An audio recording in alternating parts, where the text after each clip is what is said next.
பீகாரில் மாநில சட்டப்பேரவை தேர்தல் எப்போது நடைபெறும் என்பது தொடர்பாக தேர்தல் ஆணையம் அறிவிப்பை வெளியிட்டிருந்த நிலையில் அதன்படி பீகாரில் முதற்கட்டமாக நவம்பர் 6ஆம் தேதியும் 2ஆம் கட்டமாக 11ஆம் தேதியும் தேர்தல் நடைபெறும் என தேர்தல் ஆணையம் அறிவிப்பை வெளியிட்டிருக்கிறது. தொடர்பான அந்த அண்மை செய்தியை பார்த்து வருகிறோம். நவம்பர் 6இல் முதற்கட்டமாக தேர்தல் நடைபெறும் எனவும் 2ஆம் கட்ட தேர்தல் நவம்பர் 11ஆம் தேதி நடைபெறும் எனவும் வாக்கு எண்ணிக்கை நவம்பர் 14ஆம் தேதி நடைபெறும் எனவும் தெரிவிக்கப்பட்டிருக்கிறது. அது தொடர்பான அண்மை செய்தியை பார்த்து வருகிறோம். பீகார் மாநில சட்டப்பேரவை தேர்தல் எப்போது நடைபெறும் என்பது தொடர்பாக தேர்தல் ஆணையம் அறிவிப்பை வெளியிட்டிருக்கிறது. அதன்படி 2 கட்டமாக நடைபெற இருக்கக்கூடிய தேர்தலில் பீகாரின் முதற்கட்டமாக நடைபெற இருக்கக்கூடிய தேர்தல் நவம்பர் 6ஆம் தேதியும் 2ஆம் கட்டமாக நடைபெற இருக்கக்கூடிய தேர்தல் 11ஆம் தேதியும் நடைபெறும் என தேர்தல் ஆணையம் தெரிவித்திருக்கக்கூடிய அண்மை செய்தியை பார்த்து வருகிறோம். வாக்குப்பதிவு எப்போது நடைபெறும், வாக்கு எண்ணிக்கை எப்போது நடைபெறும், மனு தாக்கல் எப்போது தொடங்கப்பட இருக்கிறது, மனு தாக்கல் எப்போது முடிவடைய இருக்கிறது, வேட்புமனு பரிசீலனை, வேட்புமனு திரும்ப பெற இருக்கக்கூடிய தேதிகளும் அறிவிக்கப்பட்டிருக்கிறது. தொடர்ந்து விவரங்களை செய்தியாளர் எம்முடைய மூத்த செய்தி ஆசிரியர் ரகுமான் அவர்கள் வழங்கிட கேட்கலாம். ரகுமான் சார், நீங்க தொடர்ந்து சொல்லலாம்.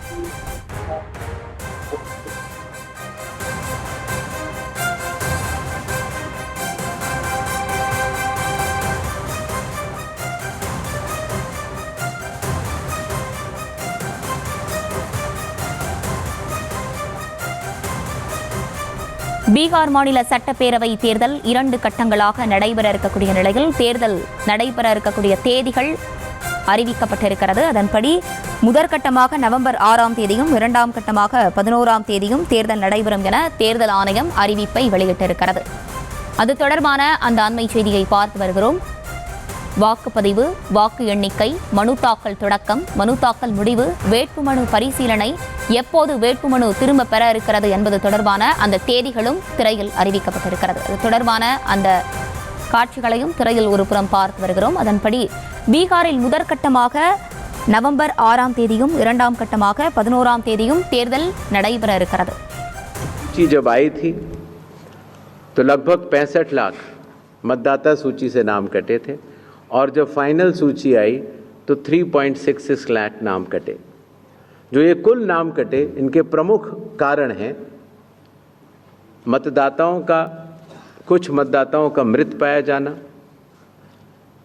कई मतदाताओं का भारत के नागरिक के रूप में अपनी जब जांच हो रही थी तो उसमें सक्षम न पाया जाना, कई मतदाताओं के कई जगह नाम बने हुए थे, उनका एक जगह नाम आना, और कई मतदाताओं का बिहार से स्थायी प्रवास हो जाना.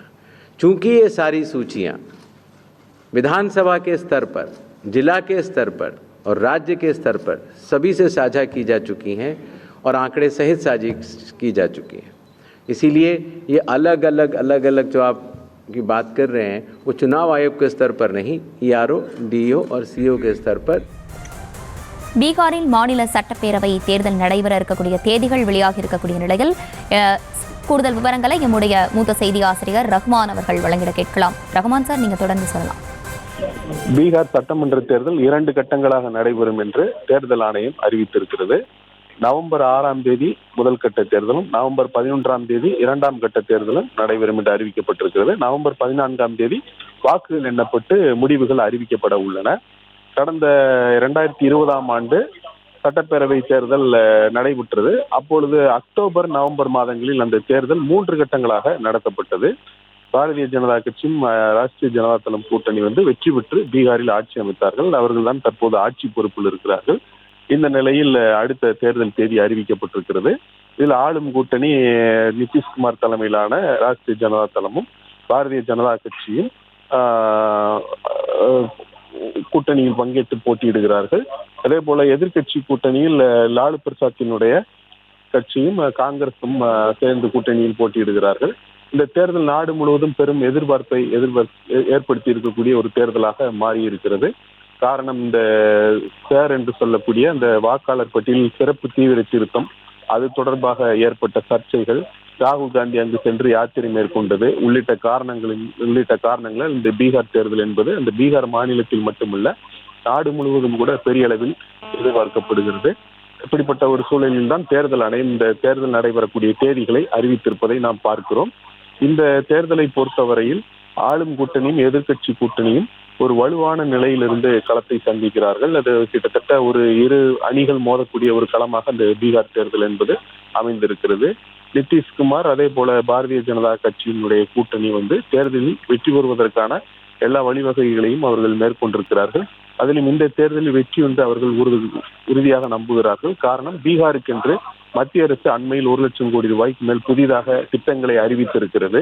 பெண்களை தொழில் முனைவோராக்குவது என்கிற வகையில் 75 லட்சம் பெண்களுக்கு 10,000 ரூபாய் நிதி உதவி வழங்கப்பட்டிருக்கிறது.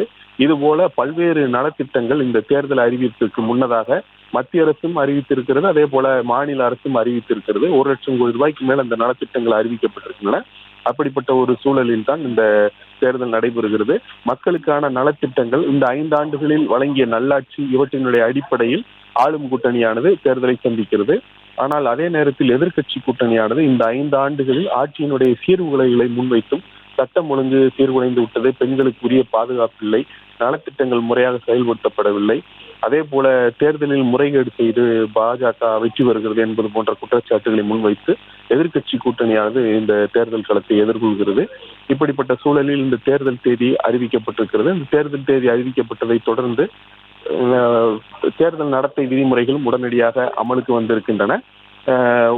இந்த பீகார் தேர்தல் என்பது அந்த பீகார் மாநிலத்திற்கு மட்டுமன்றி ஒரு இந்தியா முழுவதும் ஒரு எதிர்பார்ப்பை ஏற்படுத்தியிருப்பதற்கான காரணம் நான் ஏற்கனவே குறிப்பிட்டது போல பீகார் வாக்காளர் பட்டியலில் நடைபெற்ற அந்த சிறப்பு தீவிர திருத்தமாகும். அந்த பீகார் வாக்காளர் பட்டியலில் சிறப்பு தீவிர திருத்தம் என்பது நடத்தப்பட்டு கிட்டத்தட்ட 65 லட்சம் வாக்காளர்கள் அதிலிருந்து நீக்கப்பட்டார்கள். அப்படி 65 லட்சம் வாக்காளர்கள் நீக்கப்பட்டது அவர்கள் இடம்பெயர்ந்து சென்று விட்டார்கள், அந்த மாநிலத்திலே இல்லை, பலர் உயிருடன் இல்லை, அல்லது 2 இடங்களில் வாக்காளர்களாக பதிவு செய்திருக்கிறார்கள் போன்ற பல்வேறு விதமான குறைபாடுகள் இருந்தன் காரணமாக அப்படி 65 லட்சம் வாக்காளர்கள் நீக்கப்பட்டதாக சொல்லப்பட்டது. ஆனால் இந்த 65 லட்சம் வாக்காளர்களும் சிறுபான்மையினர் மற்றும் தலித்துகள் மற்றும் நலிந்த பிரிவு ஒடுக்கப்பட்ட பிரிவை சேர்ந்தவர்கள். இவர்கள் காங்கிரஸ் கூட்டணிக்கு வாக்களிக்கக்கூடிய வாய்ப்புள்ளவர்கள்.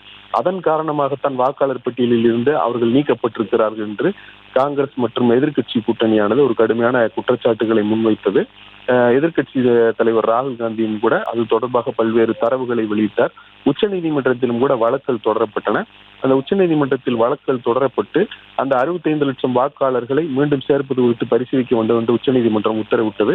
அதற்கு ஆதாரையும் ஒரு ஆவணமாக ஏற்க வேண்டும் என்று அவர்கள் உத்தரவிட்டார்கள். இதன் பிறகு அந்த சிறப்பு வாக்காளர் பட்டியல் சிறப்பு தீவிர திருத்தம் என்பது நடத்தப்பட்டு 7.24 கோடி வாக்காளர்கள் இறுதியாக அந்த வாக்காளர் பட்டியல் வெளியிடப்பட்டது. இப்படிப்பட்ட ஒரு சூழலில் தேர்தல் ஆணையமும் இந்த தேதியை அறிவித்திருக்கிறது. 2 கட்டங்களாக தேர்தல் நடத்தப்பட இருக்கிறது. நவம்பர் 6 மற்றும் நவம்பர் 11. நவம்பர் 14ஆம் தேதி வாக்குகள் எண்ணப்பட்டு முடிவுகள் அறிவிக்கப்பட இருக்கின்றன.